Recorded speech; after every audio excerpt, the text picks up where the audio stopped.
Now we're going to graph this one. Right, so we'll write the end behavior on the last page. We'll just do a little sketch. So we want to use the leading term to determine the end behavior. It's odd degree because it's a cube. Right? And the leading coefficient is negative. Right? So our degree, well, I'll just keep writing it. Maybe I'll see some words. There we go. Our degree is 3 because that's the largest exponent. And the leading coefficient is the coefficient in front, and that's negative 2. Right? And so it's, since that's negative, right, we're going to go down left to right. Like that, sort of. All right, so we're going to find all the real zeros, or x-intercepts. And so we should just factor out a common monomial.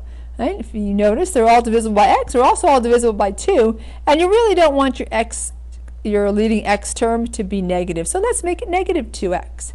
Right? So our greatest common factor is going to be negative 2x. So we'll just divide everybody by negative 2x. And when we do that, of course, we have what we have on the bottom there. So I'll just write it over here as well. Right? So negative 2 divided by negative 2, that's just going to be 1. And then x cubed divided by x would be x squared. 12x squared divided by negative 2x is going to be a negative 6x. And negative 18x divided by negative 2 is a positive 9. Right? So we're going to factor. 1 times 9 is 9. We need 2 numbers. So we're factoring this part. And we're not going to forget we've got that. We've got this. This is one of our factors right there. So it's got an x, so we got to set it equal to 0. So let's just put it over here. Negative 2x is equal to 0. So divide 0 by negative 2, it's still 0. Give myself a little bit more space. Oh, no, I'm not. Or everything moves. Oh, I think that looks just fine the way it is. All right, so 1 times 9 is 9. We need 2 numbers that multiply to give us 9. Add to give us our b term of negative 6. Right, well, of course, that's got to be negative 3 and negative 3. So we keep the x squared. So we have x squared. And we replace the negative 6x with a negative 3x. And another negative 3x. And, of course, you keep the 9. This gets you back to the 4 terms there was before somebody went and added it together. And there we go. We'll pull out our greatest common factor. So for x squared and negative 3x, that's x. And divide both of those by x, you got x minus 3. Greatest common factor for negative 3x and 9, negative 3. Divide both of those by negative 3, you got x minus 3. And when you factor out the repeating x minus 3, you're left with the leftovers, x minus 3. And this whole time, this should have been set equal to 0. Now we'll set our factors equal to 0. Notice 2 of them are exactly the same. So we're going to have x equals 3 twice, which means it's multiplicity 2. Right? So we've got 0 is multiplicity 1.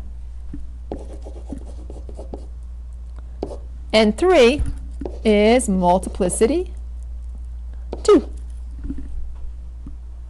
I have no idea why there's a red X. I don't know if you see the red X, but I see a red X. And I have no idea why it's there. But we are not touching it. I'm afraid what might happen. Right, so we've got our x-intercepts. Right? 3, 0, 2 3s, and a 0. Oh, the x is gone. Oh, it's on that page though. I don't know what's there. 2 3s and a 0.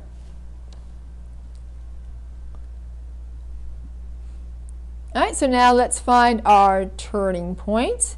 All right, so there's a lot of space between 0 and 3. Right? There are 2 integers. If you've got more than 1 integer, right, you're going to test them both. So we're going to use the x-intercepts to divide the graph into intervals. Choose a test point in each interval to graph. And you can graph them both. Right? But one of them is going to be most likely more extreme than the other. If they're both the same, guess where our turning point, our relative extremer, occurs? Right smack dab in the middle of them. But that won't happen very often. And it's not going to happen with a cubic. It has to be a very symmetric quartic. Right? So the points where the function crosses the x-axis, right, are going to be where we're going to test in between. Okay? So we're going to use the x-intercepts to divide the graph at intervals. Choose a test point. These are the points where the function crosses the x-axis. By evaluating the function for values between the x-intercepts, we can determine what the function is doing after it crosses the x-axis. Essentially, we're trying to find out where our relative extreme values are. So we're going to test both 1 and 2, right, and see what we get. I am going to use synthetic division all the way through here. Whatever you can use substitution or synthetic division when you're the person solving the problem. I don't care, whichever you like better. I often switch to once in a while. All right, so we're going to divide by 1 and by 2. All right, so our equation is negative 2x cubed, so there's that coefficient, plus 12x squared, minus 18x, but don't stop there, right? We're missing the last term. We're missing the constant term. Okay, move that over just a little bit. So we have to represent the 0 for the constant. Oh, come on, there we go. Right, so this would be technically plus 0. So let's represent that 0. So you bring down the first term. Negative 2 times 1 is negative 2. Add, you get 10. 10 times 1 is 10. Add, you get negative 8. And negative 8 times 1 is negative 8. And add, you get negative 8. So here we have the point 1, negative 8. And let's test the other one. So we have negative 2, 12, negative 18, and 0. Bring down the negative 2. Negative 2 times 2 is negative 4. Add, we get 8. 8 times 2 is 16. Add, we get negative 2. Negative 2 times 2 is negative 4. Add, we get negative 4. So we can see who's more extreme. It's 1, negative 8, not 2, negative 4. But we'll graph it anyway. Since we figured it out, we may as well use it to help us shape our graph. So our function is going to cross the x-axis at 0 because there was only one of them. That was multiplicity 1. We're going to decrease between 0 and 3, right? We're going to go past 2 negative. We're going to go all the way to 1, negative 8, and then coming back to 3, we'll pass through 2, negative 4. That one's not a turning point. This one's our turning point. I'll put a little TP for turning point.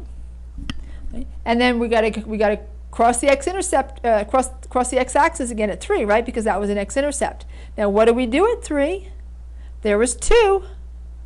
What happens if we have 2 x-intercepts at a spot, right? If it's multiplicity 2, we touch and turn. We basically have all of everything we need right now. I don't know if I said y-intercept, but I think I probably have it on the next page. And if not, we'll just write it down on the next page. Right, so the y-intercept, by the way, is easy because we have an x-intercept that's 0, 0. So really if there's no constant term, it's going to be 0, 0. Our approximate relative minimum was 1, negative 8, but we did have an extra point. So let's just, he's not a relative extrema, but let's just call him our extra point. He's nothing special, but we should graph him too. We don't want him to feel left out, 2, negative 4. All right, so let's graph our points. We have 0, 0, and 3, 0. And then we have 1, negative 8. 1, 2, 3, 4, 5, 6, 7, 8. And 2, negative 4 right there. Right? Now we got to make sure we go through the points in the right direction. Right? So if you just connect them like a U, that's wrong, right? Because that's not what the shape we have. This is cubic. Right? It's got to be SE, not UE. Right, so f of x goes to, so our leading coefficient is negative. It's going to go down left to right. Right? So it means it starts high. What's high? Infinity. Right? So it goes to infinity as x goes to negative infinity. We're going to start high. F of x goes to negative infinity as x goes to infinity. We're going to end low. It goes down left to right, just like a line, right? Because this is odd degree and a negative leading coefficient. Notice I already have domain and range in there. Domain for all polynomial functions is going to be all real numbers, or negative infinity to infinity. If this is an odd degree, the range is also going to be all real numbers, negative infinity to infinity, because the ends are going opposite directions, so you're going to get everything covered. All right, so let's graph now. We're ready to graph. Start high. If you had problems, by the way, figuring out where you want to start, if it would help, you can always get another point. So let's say you look at this and you go, I'm not sure.